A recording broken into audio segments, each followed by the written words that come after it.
boom! Dans la pêche des carnassiers, la pêche au leurre est en train de gagner les rivières à truites. Rapide, ludique, elle séduit de plus en plus de pêcheurs, truiteurs exclusifs ou occasionnels. Mais attention, la truite n'est pas un carnassier et doit faire l'objet d'une approche adaptée. Parmi les points importants, l'animation des leurres est souvent négligée. Ils peuvent en effet s'animer de différentes manières. Voici les principales, très rapidement décrites. L'animation linéaire est la plus simple et la plus classique. Elle consiste à simplement mouliner pour récupérer le leurre. Elle est particulièrement adaptée aux cuillères tournantes, mais elle fonctionne aussi très bien avec des poissons nageurs, notamment pour ratisser des courants homogènes.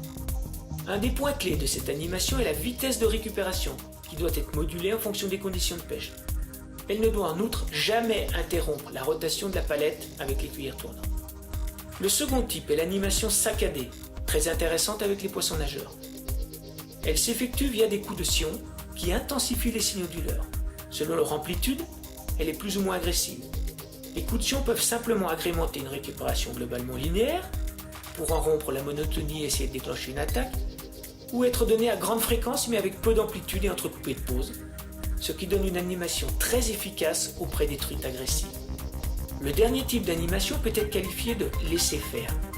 Efficace avec des leurres réalistes et imitatifs comme les poissons nageurs, elle se contente de laisser dériver le leurre de manière presque inerte, mais en le contrôlant et en l'imprimant quelques à-coups de temps à autre pour lui donner vie.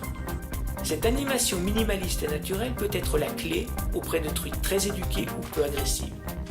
Le sujet de l'animation des leurres nécessiterait évidemment bien plus de développement tant il en existe de variantes et de combinaisons. Mais voici les grands types à mettre en œuvre.